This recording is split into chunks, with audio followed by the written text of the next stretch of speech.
మసిలి మేని ఛాయతో పెద్ద పెద్ద కళ్ళతో కోటేరు లాంటి ముక్కు, చెర్రీస్ లాంటి ఎర్రటి పెదవులు, తాచు పాము కాంటి పొడివైన జడ, గుండ్రటి ముఖారవిందంతో అజంతా శిల్పంలా ఉంది ఒక 23 ఏళ్ల శృతి. శృతి అమ్మా నాన్నలకు తన ఒక్కటే కొడుకైనా కూతురైనా.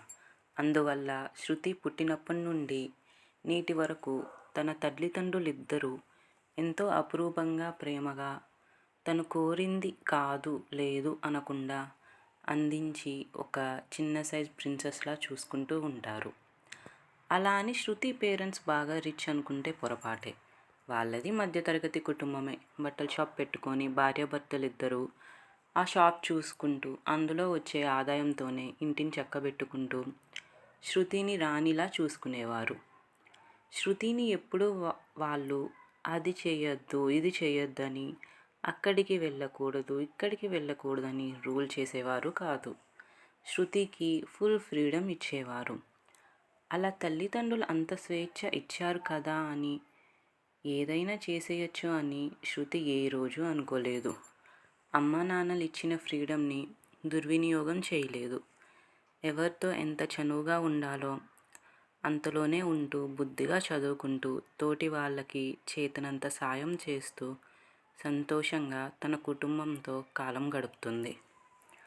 అలా కాలం సాఫీగా గడిచిపోతున్న సమయంలో వచ్చాడు శృతి లైఫ్లోకి ఒక అబ్బాయి. అతనే రాజేష్. శృతి కాలేజ్లోనే జాయిన్ అయ్యాడు. 6 అడుగుల ఎత్తు, ఎత్తుకి తగ్గ లావు, ముట్టుకుంటే మాసిపోయే వంటి రంగు. డైలీ జిమ్ చేస్తాడేమో, షర్ట్ పై నుండే అతను 6 ప్యాక్ స్పష్టంగా కనిపిస్తుంది. మజిల్స్ ఓ షేప్లో చూడగానే ఆకర్షించేలా దృఢంగా ఉంటాయి. ఒక రకంగా చెప్పాలంటే రాజేష్ శృతి కంటే ఒకంత ఎక్కువ అందగాడన్నమాట. అందానికి మించి అందమైన మంచి మనసున్నవాడు. అది రాజేష్ కాలేజ్లో జాయిన్ అయిన కొద్ది రోజుల్లోనే తెలుసుకుంది శృతి. అతని అందానికి జస్ట్ కళ్ళు ఆకర్షిస్తే ఆ మంచి మనసు చూసి మన శృతి పాప మనసు రాజేష్కి ఫిదా అయిపోయింది. ప్రతిరోజు రాజేష్ని దూరం నుండి దొంగచూపులు చూస్తూ సైట్ కొట్టడం, ఖాళీగా ఉన్న టైంలో అంతా రాజేష్ వెనకే తిరుగుతూ అతన్ని గాఢంగా ఆరాధిస్తూ ఉండేది. అలా కొద్ది రోజులు గడిచిపోయి రాజేష్ చదువు కంప్లీట్ అయ్యే సమయంలో ఒకరోజు ధైర్యం చేసి శృతినే వెళ్ళి రాజేష్కి ప్రపోజ్ చేసింది. ఎప్పుడు అబ్బాయిలే ముందు ప్రపోజ్ చేయాలని ఆలోచించే ఈ రోజుల్లో ధైర్యంగా ఒక అమ్మాయి వచ్చి అలా ఐ లవ్ యూ చెప్పడంతో రాజేష్కి శృతి డేర్ అండ్ డాషింగ్, ఆమె కళ్ళల్లో అతనిపై ఉన్న ప్రేమ కనిపించేసరికి రాజేష్ అసలు ఏమాత్రం ఆలోచించకుండా ఇలాంటి అమ్మాయిని మిస్ అవ్వకూడదు అని గట్టిగా ఫిక్స్ అయ్యి శృతికి ఓకే చెప్పాడు. రాజేష్ ఓకే చెప్పడంతో శృతికి పట్టరాని సంతోషం వచ్చి మనసు ఆనందంతో ఉప్పొంగిపోతుండగా రాజేష్ ముందే పిచ్చి పిచ్చిగా డాన్స్ వేస్తూ thank you so much Rajesh, I love you so much today, most memorable day in my life అంటూ గెంతులు వేస్తుంది. శృతి సంతోషాన్ని చూస్తున్న రాజేష్కి ఆమె మొహంలో ఆమె కల్మషమైన మనసు, స్వచ్ఛమైన ప్రేమ కనిపించి ఐఎమ్ వెరీ లక్కీ పర్సన్ అనుకుంటాడు. ఆ రోజు నుండి కాలేజ్ పూర్తయ్యే వరకు రాజేష్ శృతిలు ఒకవైపు చదువుకుంటూనే మరోవైపు ఒకరి ప్రేమ మరొకరు తెలుపుకుంటూ ఎంతో హ్యాపీగా ఉంటారు. కాలేజ్ ఆఖరి డేస్ వచ్చేసాయి. క్యాంపస్ ఇంటర్వ్యూలు జరిగాయి. ఒకటే ప్లేస్మెంట్ ఉంది. దానికి చాలామంది ట్రై చేశారు. బట్ శృతి వెళ్ళలేదు. కారణం ఆ జాబ్ తప్పకుండా రాజేష్కే వస్తుందని శృతికి తెలుసు. Rajesh very talented person. అందువల్ల శృతి ఫిక్స్ అయిపోయింది. శృతి నమ్మినట్టుగానే ఎంతోమంది ట్రై చేసిన జాబ్ రాజేష్ సొంతమయ్యింది. Rajesh your selected for this job అని ఇంటర్వ్యూ కండక్ట్ చేసిన వాళ్ళు చెప్పగానే రాజేష్కి మాటల్లో చెప్పలేని సంతోషం వచ్చింది. థ్యాంక్ యూ సో మచ్ అని ఎంతో హ్యాపీగా బయటకు వచ్చి అక్కడ తను చెప్పే గుడ్ న్యూస్ కోసం వెయిట్ చేస్తున్న శృతిని గట్టిగా హగ్ చేసుకొని అతని హ్యాపీనెస్ని షేర్ చేసుకుంటాడు రాజేష్. కంగ్రాట్స్ రా, ఐ నో ఈ జాబ్ నీకే వస్తుందని, నేను ముందే చెప్పాను కదా అంటూ నవ్వుతుంది. అలా ఇద్దరి చదువులు పూర్తయిపోతాయి. రాజేష్ వెళ్ళి జాబ్లో జాయిన్ అవుతాడు. శృతి ఇంట్లో ఆమె తల్లిదండ్రులు తనకి పెళ్లి చేయాలని అనుకుంటుంటారు. అది విన్న శృతి ఒకరోజు రాజేష్ని ఇంటికి పిలిపించి వాళ్ళ అమ్మా నాన్నలకి వాళ్ళ ప్రేమ విషయం చెప్పేస్తుంది. ముందు పేరెంట్స్ లవ్. రాజేష్కి ఎవరూ లేరనగానే కాస్త సంశయించిన రాజేష్ మాట తీరు, పద్ధతి, చదువు, సంస్కారం చూశాక అబ్బాయి మంచివాడు, జాబ్ ఉంది, అంతకుమించి మన అమ్మాయి అంటే ప్రేమ ఉంది, ఇంతకంటే మనకి ఇంకేం కావాలి? మనం ఎవరిని తెచ్చి చేసినా మన బిడ్డ సంతోషంగా ఉండడమే కదా మనకు కావాలి. అదేదో తనని అర్థం చేసుకునేవాడిని ఇచ్చి చేస్తే మంచిది కదా అని అమ్మా నాన్నలు మాట్లాడుకొని వాళ్ళ ప్రేమను ఒప్పుకొని మంచి ముహూర్తం చూసి వాళ్ళ పెళ్ళి వైభవంగా జరిపిస్తారు. శృతి వాళ్ళు ప్రెసెంట్ ఉండేది వైజాగ్, రాజేష్ జాబ్ బెంగళూరు. అందువల్ల పెళ్ళయ్యాక శృతి పేరెంట్స్ని వదిలి వెళ్ళడం బాధగా ఉన్నా సరే తప్పక భర్తగా మారిన రాజేష్తో బెంగళూరు వెళ్ళిపోతుంది. అక్కడికి వెళ్ళి మంచిగా అద్దిల్లు, సామాన్లు అన్నీ సెట్ చేసుకొని కొత్త కాపురం మొదలుపెట్టారు. రాజేష్ ఉదయం నుండి సాయంత్రం వరకు ఆఫీస్లో అలసిపోయి వస్తే శృతి అలసి ఇంటికి వచ్చిన భర్తకు నవ్వుతూ ఎదురెళ్ళి కాఫీ ఇచ్చి స్నానానికి వేడినీళ్ళు సిద్ధంగా ఉంచేది. రాజేష్ ఫ్రెషప్ అయి వచ్చాక వేడివేడి భోజనం ప్రేమగా వడ్డించి కొసరిగా తినిపించేది. రాజేష్ తింటూ శృతికి తినిపించేవాడు. అలా ఇద్దరూ 1 సంవత్సరం పాటు ఎంతో అన్యోన్యంగా సంతోషంగా ఉంటున్నారు. రాజేష్ వీకంతా వర్క్ చేసిన వీకెండ్ వస్తే చాలు శృతిని బయటకు తీసుకెళ్లడం, సిటీ మొత్తం తిప్పి చూపించడం, అప్పుడప్పుడు వైజాగ్ తీసుకొచ్చి తన పేరెంట్స్తో గడిపి వెళ్తూ చాలా హ్యాపీగా ఉంటారు. రాజేష్కి సుమంత్ అని ఒక ఫ్రెండ్ ఉంటాడు. అతను రాజేష్ వేరే కంపెనీలైనా అప్పుడప్పుడు కలిసి ఇద్దరి మధ్య బాండింగ్ ఏర్పడి క్లోజ్ అవుతారు. రాజేష్ సుమంత్తో కలిసి టైం స్పెండ్ చేస్తుండేవాడు కూడా. అలా 1 ఇయర్ గడిచిపోయాక రాజేష్ ప్రవర్తనలో చిన్నగా మార్పు వస్తుంది. ఎలా అంటే ఎప్పుడు నవ్విస్తూ శృతిని ఆట పట్టిస్తూ అల్లరి చేసే రాజేష్ ఇప్పుడు అస్సలు పట్టించుకోవడం లేదు. ఎక్కువగా బయట తిరగటం, ఇంటికి లేట్గా రావడం, అది కాక తాగి రావడం ఇలా చేస్తుండేవాడు. రాజేష్ ఏం చేస్తున్నా ఎలా ఉన్నా సరే శృతి ఏ రోజు రాజేష్ని ఒక్క మాట అనేది కాదు. ఆమెలో అతనిపై ప్రేమ తగ్గలేదు. రోజుట్లానే తన పని తను చేస్తూ ఉండేది. రాజేష్ జీతం డబ్బులు ఇచ్చినా ఇవ్వకున్నా అదేమని అడిగేది కాదు. ఇచ్చిన డబ్బులతోనే ఇల్లు గడుపుతూ వస్తుంది. రాజేష్ కొద్ది రోజుల నుండి అసలు డబ్బులు ఇవ్వకపోవడంతో ఇంట్లో సరుకులు నిండుకుంటున్నాయి. అలా ఒకరోజు శృతి రాజేష్ వచ్చే టైం అవుతుందని వంట చేయడానికి కిచెన్లోకి వెళ్ళి రైస్ క్లీన్ చేద్దామని చూడగా బియ్యం కొంచెమే ఉండడం గమనించి శృతికి వేసుకోకుండా కేవలం రాజేష్కి మాత్రమే సరిపడా బియ్యం కడిగి అన్నం వండుతుంది. అలానే కూర కూడా రాజేష్కి మాత్రమే చేస్తుంది. అలా 1 వారం రోజులు గడిచిపోతాయి. ఈ వారం రోజులు ఇదే తంతు. తన పస్తులు ఉంటూ భర్త కడుపు నింపుతూ ఉండేది. కానీ ఆ విషయం రాజేష్కి తెలియకుండా మేనేజ్ చేస్తుంది. రోజులానే వంట చేసిన రాజేష్ కోసం వెయిట్ చేస్తూ ఉండగా అప్పుడే కాలింగ్ బెల్ మోగుతుంది. శృతి ఎంతో సంతోషంగా వెళ్ళి డోర్ ఓపెన్ చేస్తుంది. అంతే, ఎదురుగా ఉన్న మనిషిని చూసి శృతి మొహంలో నవ్వు మాయం అయిపోయింది. కారణం, అక్కడ వాళ్ళ ఇంటి ఓనర్ కోపంగా నిలబడి ఉంటాడు. శృతి డోర్ ఓపెన్ చేయగానే సీరియస్గా ఆమెను చూస్తూ, మీ ఆయన ఉన్నాడా అని అడుగుతాడు. శృతి లేడు అన్నట్టు తలూపుతుంది. ఉండడు. ఎందుకుంటాడు? అసలు ఉండడు. నేను ఎప్పుడు వచ్చినా ఉండడు. ఉదయం, సాయంత్రం, రాత్రి ఏ టైంలో వచ్చినా సరే. సార్ దొరకరు కదా. మనిషి దొరకట్లేదని ఫోన్ చేస్తే ఎత్తడు. అయినా ఇలా నాకు రెంట్ కట్టకుండా ఇన్ని నెలల నుండి ఇంటి చుట్టూ తిప్పుకోవడం మీకు ఎలా ఉందో కానీ నాకు మాత్రం ఇన్నిసార్లు తిరగడం చాలా చండాలంగా ఉంది. మీకు కొంచెం సిగ్గుగా అనిపించడం లేదా? ఛీ, ఏం మనుషులు అసలు మీరంటూ చాలా చిరాగ్గా మొహం పెట్టి ఇంకా ఓపిక పట్టడం నా వల్ల కాదు. మీకు ఇంకొక రోజు టైం ఇస్తున్నాను. ఆలోపు మీరు డబ్బులు ఇచ్చారంటే నా ఇంట్లో ఉండనిస్తాను, లేదంటే మెడ పెట్టి బయటకు గెంటుతాను. ఇది నా మాటగా మీ ఆయనకి చెప్పు అని తిట్టి వెళ్ళిపోతాడు ఓనర్. ఆ తిట్లన్నీ విని శృతి ఏమీ చేయలేక బాధగా ఇంట్లోకి వెళ్ళిపోతుంది. వంట పూర్తి చేసేసి అన్నీ సర్దేసి టైం చూసుకుంటూ లేట్ అయిపోయింది, ఈయన ఇంకా రాలేదేంటి అని కాస్త కంగారుగా రాజేష్ కోసం ఎదురు చూస్తూ ఉంటుంది. అలా గంట గడిచిపోయాక మళ్ళీ కాలింగ్ బెల్ మోగుతుంది.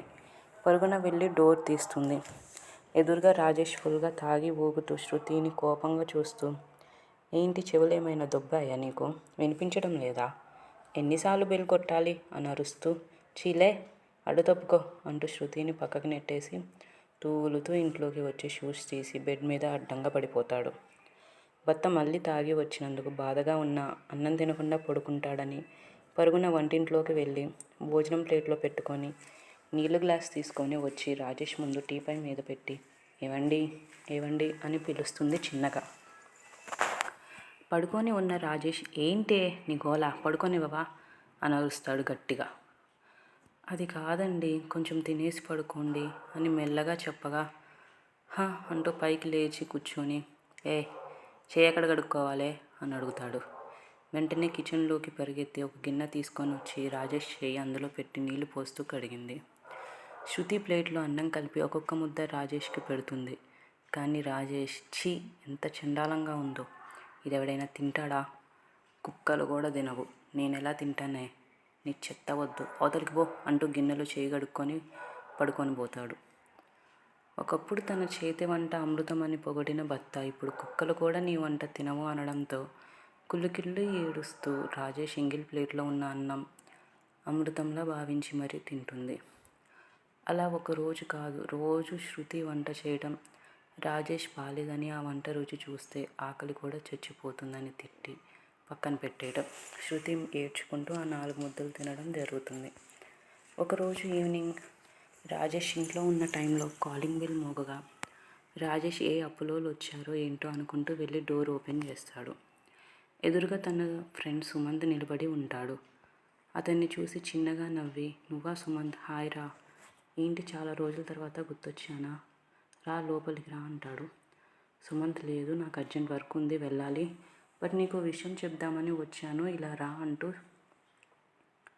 రాజేష్ని తీసుకొని పక్కకి వెళ్ళి ఒరే రాజేష్, నిజం చెప్పాలంటే నేను నీతో ఒక ముఖ్యమైన విషయం చెప్తామని నైట్ మీ ఇంటికి వచ్చా అంటాడు. ఓ అవునా, ఎప్పుడు అన్నట్టుగా చూడగా అదే సార్, తమ శృతితో చాలా చెత్తగా బిహేవ్ చేస్తున్నప్పుడు అంటాడు సీరియస్గా. ఆ మాటకి రాజేష్ మౌనంగా దిక్కులు చూస్తుంటాడు. ఈ రోజుల్లో కనీసం మొగుడు ఉన్నాడా పోయాడా అని కూడా పట్టించుకునే స్థితిలో లేని ఆడవాళ్ళు చాలామంది ఉన్నారు. అలాంటిది బంగారం లాంటి భార్య, కన్నతల్లిలా ప్రేమించే శృతి నీకు దొరికితే అపురూపంగా చూసుకోవాల్సింది పోయి అలా మాటలతో చిత్రవద చేస్తున్నావు ఎందుకు? అసలు నువ్వు ముందులా లేవు, చాలా మారిపోయావు. నాకు తెలిసిన నా ఫ్రెండ్ ఇలా ఉండడు, వాడు చాలా మంచివాడు, కానీ నువ్వు అలా లేవు. ఎందుకురా ఇంత కఠినంగా మారిపోయావు? ఎందుకు ప్రేమించి పెళ్లి చేసుకున్న శృతిని హింసిస్తున్నావు? అసలు నువ్వు మనిషిలా బిహేవ్ చేస్తున్నావా అని చాలా కోపంగా అడుగుతాడు సుమంత్. ఎప్పుడు నవ్వుతూ ప్రేమగా మాట్లాడే సుమంత్ అలా అడిగేసరికి రాజేష్కి చాలా బాధగా రే సుమంత్, నువ్వు నన్ను కలిసి ఎన్ని రోజులైందిరా అంటాడు. 2 months అయింది, అయితే ఏంటంటాడు. వెంటనే రాజేష్ నాకు జాబ్ పోయి 6 నెలలు అవుతుంది, జీతం లేదు, చేతిలో డబ్బులు లేవు, ఎవరిని అప్పడిగినా ఇచ్చే సిచ్యువేషన్ కాదు, ఇంటి రెంట్ కట్టి 6 నెలలు అవుతుంది, ఆఖరికి ఇంట్లోకి సరుకులు కూడా కొనడానికి డబ్బులు లేవు అంటూ కంట్లో నీళ్లు తిరుగుతుండగా ఇలాంటి సిచ్యువేషన్లో ఉన్నా ఆ కాస్త సరుకులు ఎక్కడైపోతాయేమో అన్న భయంతో ఆ పిచ్చిది నాకు మాత్రమే వండి పెడుతూ అది పస్తులుంటుందిరా, అది తినట్లేదన్న విషయం నాకు తెలియకూడదని ముందే తినేశాను అని అబద్ధం చెప్పేది. బట్ తనకి జీతం ఇవ్వకుండా సరుకులు ఎలా తెస్తుందని అనుకుంటానురా, నాకు తెలియదు అది తినట్లేదని. తెలిసే రోజు ఏదో ఒక వంక పెట్టి తనని తిట్టి నేను తినడం మానేసి అది తినేలా చేస్తున్నానురా. నేను అలా చేయకుంటే అది నాకు పెట్టి కడుపు మార్చుకుంటూనే ఉంటుంది, అందుకే అలా చేశాను అంటాడు చాలా బాధగా. అది విన్న సుమంత్ కూడా ఫీల్ అవుతూ ఐఎమ్ సారీరా రాజేష్, నీ గురించి తెలిసి కూడా నిన్ను తప్పుగా అనుకున్నాను అంటాడు.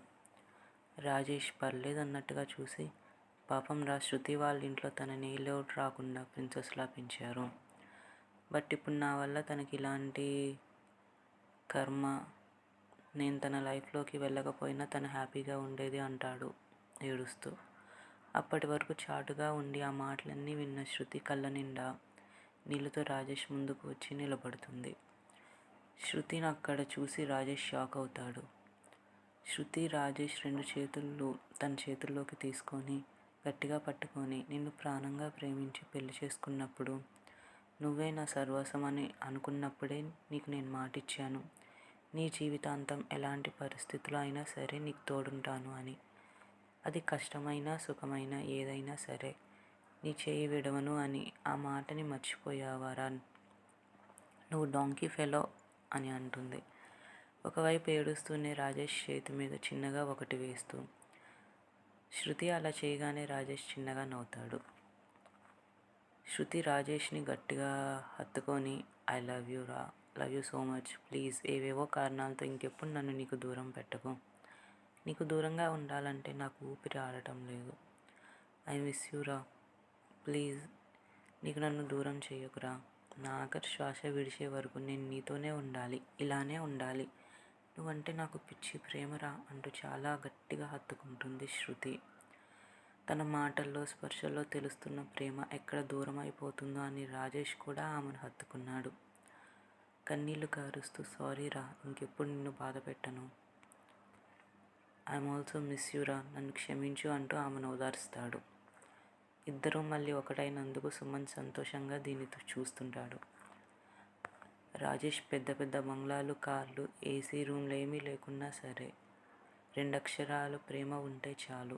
ఏ ప్రేమికులైనా భార్యాభర్తలైనా నిండు నూరేళ్ళు ఆనందంగా బతికేయచ్చు అంటూ మీ ఇద్దరికీ ఉన్న ప్రేమను చూస్తుంటే నాకు అసూయగా ఉంది. నాకు వచ్చే భార్య ఇందులో సగం ప్రేమ చూపించినా నేను హ్యాపీ అంటాడు నవ్వుతూ. ఆ మాటకి రాజేష్ శృతిలు కూడా నవ్వేస్తారు. సుమంత్, నువ్వేదో ఇంపార్టెంట్ మ్యాటర్ చెప్పాలన్నావు. తను నవ్వుతూ ఏం లేదు, మా కంపెనీలో జాబ్ వ్యాకెన్సీ ఉంది. నీ రెజ్యూమ్ సెండ్ చేశా, వాళ్ళు నిన్ను సెలెక్ట్ చేశారు. నీకు ఇంటర్వ్యూ లేకుండానే జాబ్ కన్ఫర్మ్ చేసేశారు. ఆ మాట విన్న రాజేష్ ముందు సంతోషించిన వెంటనే రేయ్, అసలు నేను నీకు జాబ్ పోయిన విషయం చెప్పలేదుగా, మరి జాబ్ ఎలా అని ఆశ్చర్యంగా అడుగుతాడు. తమరు మాతో చెప్పకుంటే మేము తెలుసుకోలేమా ఏంటి అంటాడు. అప్పుడు రాజేష్ అదెలా రా అనగా, ఏముంది, నిన్న తమరి వేషాలు చూశాక నైట్ శృతికి కాల్ చేసి విషయం ఏంటి అని అడగ్గా తమరి బిహేవియర్ మొత్తం చెప్పి అన్నయ్య ఏదో అయ్యింది, నాకు ఆయన చెప్పట్లేదు, కానీ నా రాజేష్ అలాంటి వాడు కాదు, నాపై చూపించే కోపం నిజం కాదు, నువ్వే నిజం తెలుసుకో అని చెప్పింది. ఇంకా నేను ఎంక్వైరీ చేయగా తెలిసింది తమరి జాబ్ పోయి ఇన్ని వేషాలు వేస్తున్నావని. అందుకే మా హెచ్ఆర్తో మాట్లాడి జాబ్ సెట్ చేశా అని క్లారిటీ ఇచ్చేశాడు. అంతే. రాజేష్ ఆ మాట విన్న వెంటనే శృతి, సుమంత్ ఇద్దరినీ కలిపి హగ్ చేసుకొని హ్యాపీ టీర్స్తో చూస్తూ థ్యాంక్స్ రా, థ్యాంక్స్, అలా నా గురించి ఆలోచించి చేశాను. నేను ఇప్పుడు చాలా గొప్పగా ఫీల్ అవుతున్నాను.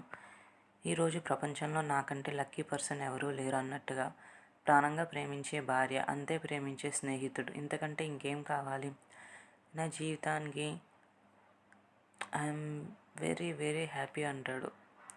హే సర్లే, చాలా ఆపి, ఇంకా ఇందులో నేను చేసింది ఏం లేదు కానీ ఇంక నుండైనా చెల్లమ్మని బాధ పెట్టకుండా ప్రేమగా చూసుకో అంటాడు సుమంత్.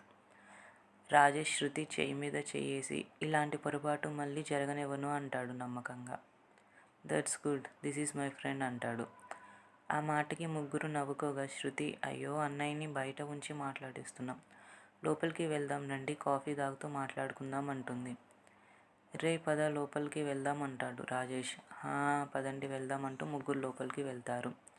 శృతి కాఫీ తెచ్చిస్తుంది. తాగుతూ ఫ్రెండ్స్ సరదాగా కాసేపు మాట్లాడుకుంటారు. సుమంత్, ఓకేరా, ఇక నేను వెళ్తాను, రేపటి నుండి ఆఫీస్కి వచ్చాయని బాయ్ చెప్పి వెళ్ళిపోతాడు. నెక్స్ట్ డే నుండి రాజేష్ మళ్ళీ జాబ్కి వెళ్ళడం స్టార్ట్ చేస్తాడు. ఇంటికి రెంట్ కట్టేస్తాడు, అన్ని సరుకులు తెచ్చేస్తాడు. ఆ రోజు నుండి శృతిని ముందు కంటే ఎక్కువ ప్రేమగా చూసుకుంటూ ఆమె ప్రేమలో అతని ప్రేమలో ఆమె కరిగిపోతూ సంతోషంగా జీవిస్తారు. జీవితంలో ఎన్ని కష్ట నష్టాలు వచ్చినా సరే నిజమైన ప్రేమ ఉన్న భార్యాభర్తలు ఎప్పటికీ విడిపోరు. ఇలాంటి మరిన్ని స్టోరీస్ కోసం లైక్ చేయండి, సబ్స్క్రైబ్ చేయండి. Thanks for watching.